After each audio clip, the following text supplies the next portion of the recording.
जय जिनेन्द्र, आप सभी का जैन तीर्थ यात्रा में स्वागत है। इस कार्यक्रम में हम आपको लेकर चलते हैं श्री दिगंबर जैन सिद्ध क्षेत्र मुक्तागिरी में।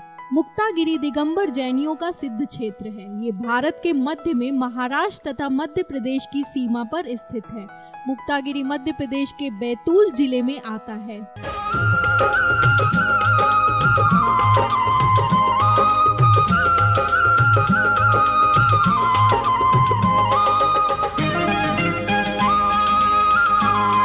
सतपुड़ा पर्वत श्रृंखला में मनोहर हरे भरे वृक्षों के बीच ये क्षेत्र बसा हुआ है।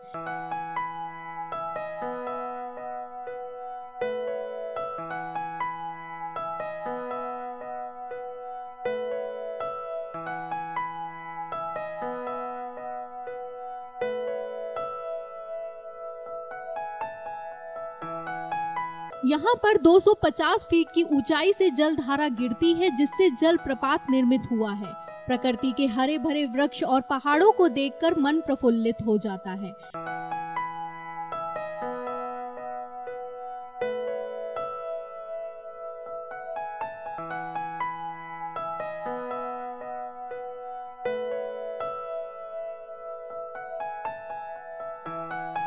मुक्तागिरी क्षेत्र का इतिहास काफी आकर्षक है। अचलपुर स्थित स्वर्गीय तान सूर्य धर्माभिमानी श्री मंदन थुसा पासुसा कलमकर, इन्होंने अपने साथी स्वर्गीय राय साहब मोती सिंघई, रुकबेन सिंघई तथा स्वर्गीय श्री गेंदालाल जी, हीरालाल जी बड़जात्या के साथ मिलकर अंग्रेजों के जमाने में श्री थापर डे के मालगुजारी में ये मुक्तागिरी पहाड़ मंदिरों के साथ 1028 में खरीदा गया था। उस समय शिकार के लिए पहाड़ पर जूते चप्पल पहनकर जाते थे और जानवरों का शिकार करते थे। इसी वजह से इसकी पवित्रता को ध्यान में रखते हुए ये पहाड़ खरीदा। उन्होंने जैन समाज के लिए एक अविस्मरणीय कार्य किया है। इसके लिए सारा जैन समाज उनका ऋणी है। इस क्षेत्र पर 10वें तीर्थंकर भगवान शीतलनाथ का समोशरण आया था, ऐसा निर्वाण कांड में उल्लेख है। उस वक्त मोतियों की वर्षा होने से इसे मुक्तागिरी कहा गया। मुक्तागिरी पर मुक्ता बरसे शीतलनाथ का डेरा। 1000 वर्ष पूर्व मंदिर क्रम संख्या 10 के पास ध्यान मग्न मुनिराज के सामने एक मेढ़ा पहाड़ की चोटी पर से गिरा। मुनिराज ने उसके कान में डमोकार मंत्र का उच्चारण किया। वो मेढ़ा मृत्यु के पश्चात स्वर्ग में देवगति को प्राप्त होते ही मुनि महाराज के दर्शन को आया। तब से हर अष्टमी 14 को केसर चंदन की वर्षा होती है। इसी समय से इसे मेढ़ागिरी भी कहा जाने लगा। यहाँ स्थित है 52 जिन चैत्यालय। पहाड़ों पर मानव निर्मित जिन चैत्यालय हैं, जिन मंदिरों में कुछ अति प्राचीन हैं और शेष 10वीं शताब्दी के पहाड़ पर जाने के लिए 250 सीढ़ियों का रास्ता है।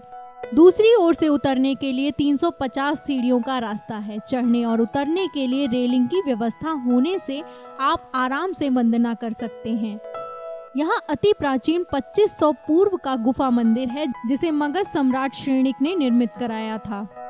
आइए अब दर्शन करते हैं मंदिर 26 के मूल नायक भगवान पार्श्वनाथ की 4 फीट ऊंची काले पाषाण की सतफड़ी प्रतिमा का। यह पद्मासन अवस्था में यहाँ विराजमान है। ऐसा कहा जाता है कि अचलपुर में एक सरोवर के किनारे राजा श्रीपाल को स्वप्न में इन प्रतिमा के दर्शन हुए और उस स्थान से बाहर निकालने का आदेश हुआ।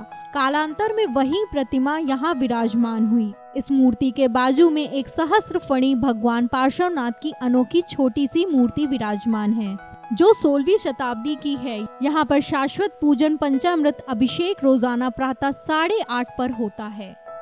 यहाँ पर सच्चे मनोभावों से की गई प्रार्थना निश्चित रूप से पूर्ण होती है। क्षेत्र विशेष।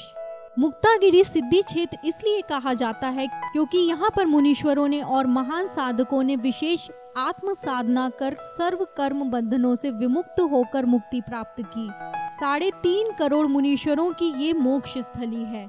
तीर्थंकर भगवान शीतलनाथ का समोशरण। यहाँ आने से ये तीर्थ क्षेत्र भी है।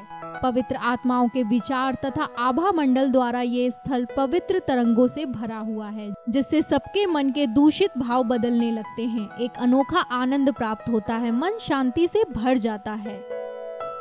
यहाँ पर परम पूज्य आचार्य श्री 108 विद्यासागर जी महाराज के चातुर्मास सन 1980, 1990 तथा 1991 में हुए थे। 1998 में परम पूज्य आचार्य श्री विद्यासागर जी महाराज के सानिध्य में 9 मुनियों को दीक्षा प्रदान की गई थी। उनके पावन पद कमल के आगमन से मुक्तागिरी प्रगति पर है। उन्हीं के आशीर्वाद से जीर्णोद्धार योजनाएं सफल हो रही हैं। विद्यासागर भवन के ऊपर प्रवचन का हॉल है।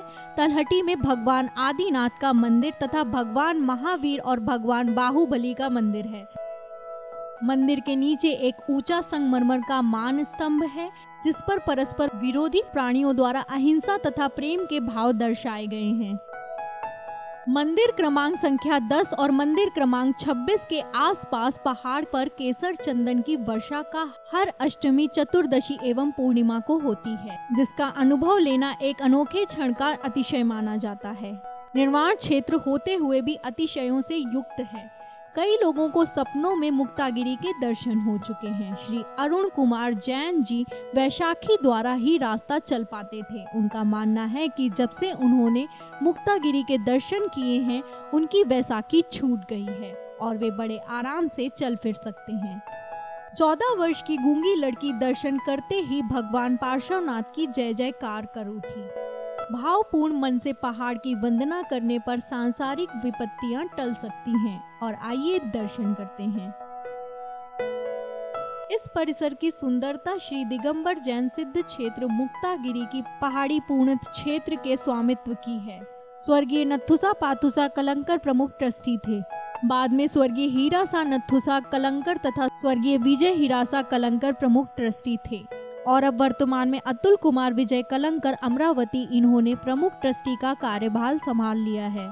परिक्रमा 24 टाक दर्शन चरण पादुका 24 तीर्थंकरों की चरण पादुका के लिए गेट के बाहर से गाइड के साथ पहाड़ पर 4 से 5 किलोमीटर जाना पड़ता है। जंगलों से पूरे पहाड़ की परिक्रमा करते वक्त 24 चरण पादुकाओं के दर्शन होते हैं। 2 से 3 घंटों में परिक्रमा पूरी हो जाती है और अपार शांति की प्राप्ति होती है। आइए अब दर्शन करते हैं गोमुख की धर्मशाला से करीब 1 किलोमीटर की दूरी पर पहाड़ के उतार पर कभी न समाप्त होने वाला मीठे जल का झरना बहता है, जिसका जल आपको आरोग्यशाली बनाता है।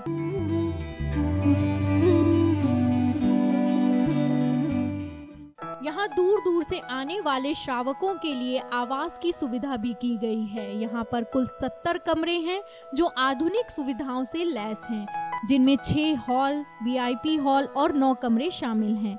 इसके अलावा कई सामान्य कमरे भी हैं, जिनमें रहने की सुविधा भी अच्छी खासी है। कृपया निवास के आरक्षण यानी बुकिंग के लिए दोपहर 3 से 4 या फिर शाम को 7 से 9 के बीच कार्यालय में संपर्क अवश्य कर लें। अगर आप दिल्ली से मुक्तागिरी की यात्रा पर निकले हैं तो आपके लिए हवाई सफर अच्छा रहेगा। दिल्ली से डॉक्टर बाबा साहेब भीमराव अंबेडकर नागपुर हवाई अड्डा पहुंचकर वहां से बस पर बैठ मोजरी होते हुए मुक्तागिरी 4 घंटे 10 मिनट में पहुंचकर आप दर्शन कर सकते हैं।